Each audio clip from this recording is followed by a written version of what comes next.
Smart listeners, pernahkah Anda merasa bersalah karena menyadari telah mengecewakan atau menyakiti pasangan halal Anda, anak ataupun orang-orang yang kita cintai?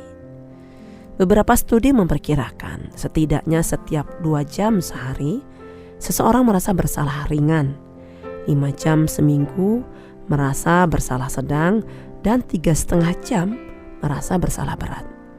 Dan ada yang terus merasa bersalah dalam kurun waktu bertahun-tahun. Sebenarnya perasaan bersalah sangat baik karena sebagai sarana evaluasi dan perbaikan diri yang efektif. Adanya perasaan bersalah memberikan sinyal kepada diri bahwa telah melanggar aturan ataupun membahayakan orang lain, baik langsung maupun tidak. Perasaan bersalah juga berperan penting dalam mempertahankan standar tingkah laku untuk menjaga hubungan personal, keluarga, serta komunitas. Tetapi smart listeners, di balik kebaikan adanya perasaan bersalah, ada juga 3 bentuk dari rasa bersalah yang tidak sehat, yaitu rasa bersalah yang belum terselesaikan, rasa bersalah dari orang yang selamat, dan rasa bersalah karena berpisah. Rasa bersalah yang belum terselesaikan dapat terjadi saat Anda kurang terampil dalam meminta maaf terhadap orang yang telah tersakiti. Seorang istri kadang merasa suami belum bersungguh-sungguh meminta maaf setelah melakukan kesalahan, karena sang suami tak pernah mengeluarkan kalimat verbal meminta maaf secara langsung, dan sikap tubuh suami pun kadang dianggap tak mendukung bentuk penyesalannya. Kadang ada pula perbuatan yang dilakukan sangat menyakitkan bagi orang lain, sehingga sulit bagi dirinya untuk memaafkan kita. Adapun rasa bersalah dari orang yang selamat adalah kondisi di mana dapat muncul tanpa tahu secara jelas di mana letak kesalahan yang sudah diperbuat. Pada orang-orang yang selamat dari kecelakaan, bencana, perang, ataupun tragedi mengerikan lainnya, dapat menyalahkan diri sendiri karena selamat dari peristiwa tersebut.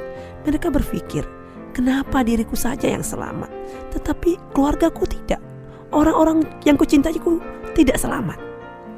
Adanya perasaan bersalah seperti ini cukup rumit karena tidak tahu bagaimana cara menebus rasa bersalah yang dialami. Sedangkan perasaan bersalah karena berpisah dialami saat harus meninggalkan orang-orang yang dicintai, misalnya untuk mengejar mimpi ataupun membangun kehidupan baru. Perasaan ini seringkali dialami saat harus merantau jauh dari orang tua demi melanjutkan studi ataupun mengikuti pasangan. Ada rasa tidak nyaman saat kita membuat keputusan yang seakan-akan berlawanan dari aturan dan harapan dari orang-orang yang kita cintai. Smart listeners, rasa bersalah yang berlebihan tentu saja tidak sehat bagi kondisi kejiwaan.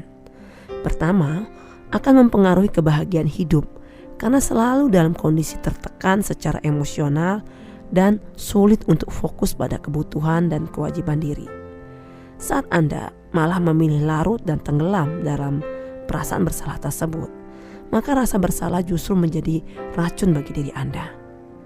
Kedua, akan mengganggu keharmonisan interaksi dengan orang lain. Adanya rasa bersalah yang berlebihan dan belum terselesaikan akan membatasi komunikasi terhadap orang yang pernah disakiti. Ada perasaan canggung dan ketegangan untuk kembali berhubungan dengan orang yang disakiti sebelum kesalahan ini terjadi. Smart listeners, manusia tak pernah steril dari kesalahan. Adanya perasaan bersalah tentu saja baik jika kita mampu menjadikannya sebagai pelajaran bagi diri untuk tidak lagi mengulangi kesalahan yang sama. Adanya perasaan bersalah menunjukkan masih adanya keimanan pada diri. Karena para pelaku maksiat sudah tidak memiliki perasaan malu dan takut ketika berbuat kesalahan. Syukurilah keresahan hati saat Anda sadar telah menyakiti orang lain ataupun melakukan dosa lainnya. Saat Anda belum menunaikan sholat, saat Anda telah mengkhianati pasangan halal, saat Anda tak ingin orang lain tahu perbuatan buruk Anda, timbul kegalauan. Maka inilah kegalauan yang sangat baik. Karena tidak semua orang memiliki perasaan seperti ini setelah melakukan suatu kemaksiatan. Perasaan bersalah sangatlah penting. Tapi yang jauh lebih penting adalah menyegerakan dirimu untuk beristighfar. Inilah kondisi terbaik. Saat Anda dengan penuh harap dan takut memohon Sang Maha Pengasih dan Maha Penyayang mengampuni dosa-dosa Anda. Selanjutnya, buktikanlah diri bahwa Anda memang bersungguh-sungguh melakukan perbaikan diri dan konsistenlah dalam kebaikan tersebut.